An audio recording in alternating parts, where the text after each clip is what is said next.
When it comes to the history of the most horrible rulers in the world, Vlad the Impaler, commonly known as Dracula, undoubtedly stands out as one of the most notable figures. His reputation for cruel punishments and murderous behavior is infamous, with stories of impalement, torture, and massacres that have reverberated down the years. He is said to have been responsible for many of these atrocities. In this video, we will take a look at some of the most horrifying executions that Vlad the Impaler carried out throughout his reign.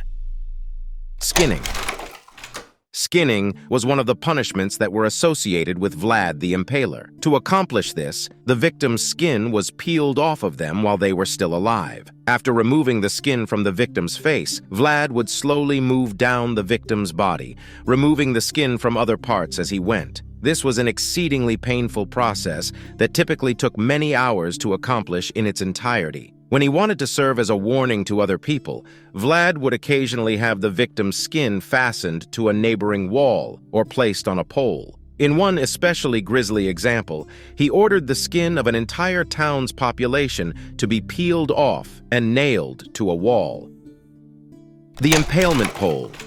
Vlad lived in the Middle Ages from 1431 to 1476. At this time, impalement was a popular way to punish people. Let's talk about what impalement means before we get into Vlad's life. The impalement sticks that were used during Vlad's time were usually about 7 feet tall and 3 inches across. They were made of strong wood so that they wouldn't bend or break when the target stepped on them. One end of the stick was a little pointy or sharp, but not too sharp, because that would kill you quickly. The victim's hands and feet were tied, and they were lowered onto the pole, normally head first. The pole was lined with grease or oil. Because the victim was heavy, they fell slowly, sometimes very slowly on the pole, which drove it through the body. There were people who tortured people who were very good at impaling people. They knew that the stake could go along the length of the spine without going through any critical organs if they moved the body in a certain way. In other words, the person could live for hours or even days. If, on the other hand, the major organs were punctured, death generally came quickly. People were pierced on the side in some places, but this made them sink and was hard to see from far away. From a distance, vertical impalement, not always through the anus, was easier to see and made the pain last longer. There's a chance that the number of bodies linked to Vlad is too high, but it's still likely that tens of thousands of people were killed. Many stories from the Middle Ages,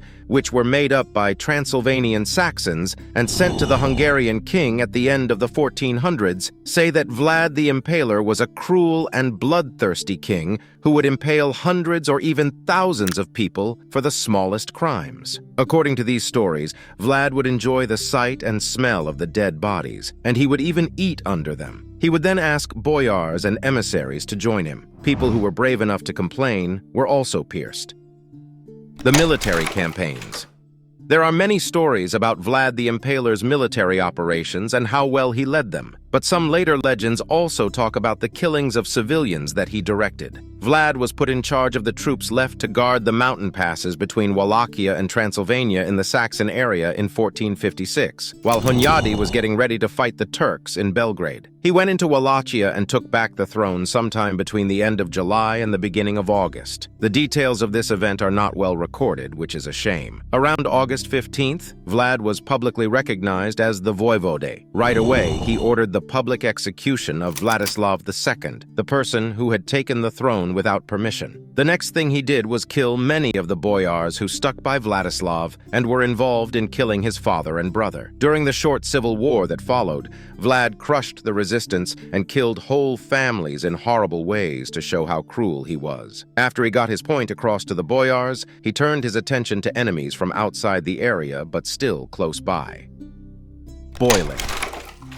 Boiling was another kind of punishment that was utilized regularly by Vlad the Impaler. This was accomplished by placing the victim, while still alive, in a cauldron containing either water or oil. In order for people to see the punishment that was being meted out, Vlad would frequently have the cauldron moved to a public plaza. The victim would be placed in the cauldron and slowly boiled alive while writhing in agony until finally succumbing to their torment and passing away. Before throwing his victims into the cauldron, Vlad would sometimes have their limbs severed in preparation for the ritual. This would make the anguish last for a longer period of time and would make the punishment even more terrible. Nailing turbans onto envoys. Another form of retribution that Vlad the Impaler meted out to his adversaries was the nailing of skulls. In this method, the hands or feet of the victim were nailed to a neighboring wall or some other surface. The victim would be unable to move or get away, therefore they would be left to slowly expire as a result of their situation. Before nailing his victims to the wall, Vlad would frequently cut their tongues out of their mouths first. This was done to the victim in order to further humiliate them, as well as prevent them from yelling. After the victim had passed away, Vlad would sometimes order that their head be severed from their body. The acts that Vlad took were a reaction to what he believed to be disobedience or disrespect, such as when Ottoman envoys refused to remove their turbans while they were in his presence. In these instances, before sending the envoys back to the Sultan, Vlad had their turbans nailed onto their skulls. However, it is important to keep in mind that Ottoman sources had a tendency to embellish Vlad the Impaler's exploits in a manner similar to that of the Saxons. These sources tell stories such as a golden pike being left in the dining hall that was intended for envoys, and a lady being put to death for weaving a blouse that was too short for her husband. Gouging. The victim of a gagging was subjected to a particularly cruel kind of impalement in which they were suspended from a rope over a row of pointed metal hooks. After being freed, the victim's body would be impaled on the hooks when they fell onto them. Hooks were even built into the city walls of Algiers so that victims could be impaled after being hurled from the battlements. Either by dangling from the hooks or by moving back and forth between them, the victims were subjected to excruciating pain for a period of up to 40 hours. Other methods of impalement included being hung by the ribs, being tortured with bamboo during World War II by the Japanese, and different executions in Europe for crimes such as heresy, murder, and treason. All of these methods involved the use of sharp objects. Impalement was frequently used in conjunction with other forms of death, such as beheading or the breaking wheel, to make the victim's ordeal as excruciating as possible. The forced labor on Puenari Fortress.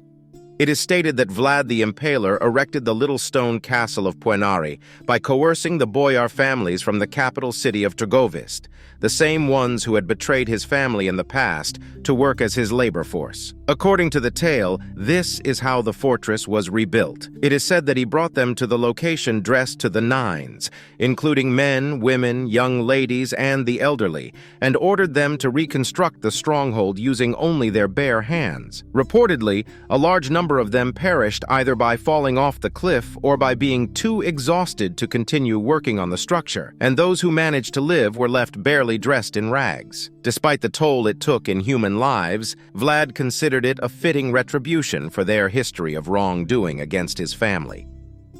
The Golden Cup.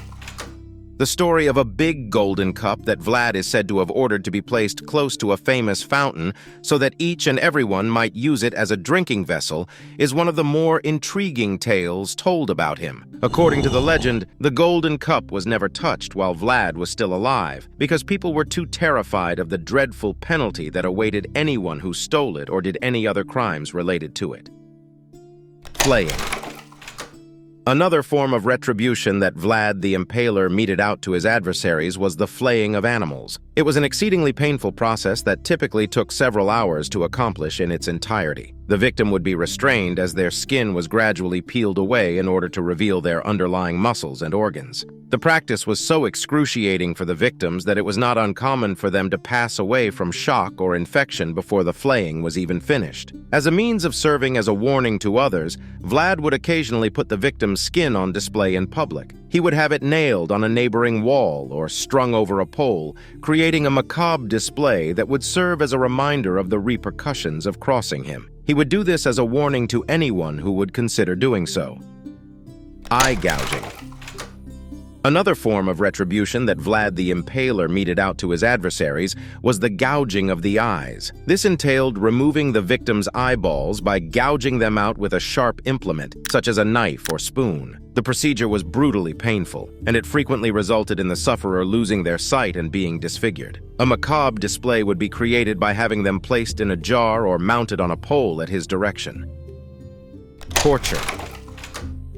The use of torture as a form of punishment was widespread during the reign of Vlad the Impaler. He would frequently employ a wide variety of techniques, such as stretching, whipping, and burning, in order to cause his victims as much agony and suffering as possible. When it came to inflicting agony, Vlad was notorious for his ingenuity in devising new and horrifying techniques on a regular basis. He was recognized for being extremely inventive in this regard. The Iron Maiden became one of the most infamous instruments of torture that Vlad the Impaler utilized. This was a metal cabinet on the inside of which there were spikes. The victim would be lured inside the cabinet, and once inside, the door would be shut, resulting in the victim's body being pierced by the spikes. Some of the cruelest and most horrifying punishments in history were used by Vlad the Impaler, from putting people on spikes to cooking them alive. We're left with scary questions as we look into this famed ruler's dark and twisty mind. Why did he go to such lengths? How did his people put up with the horrible things he did to them? There may not be clear answers, but one thing is certain.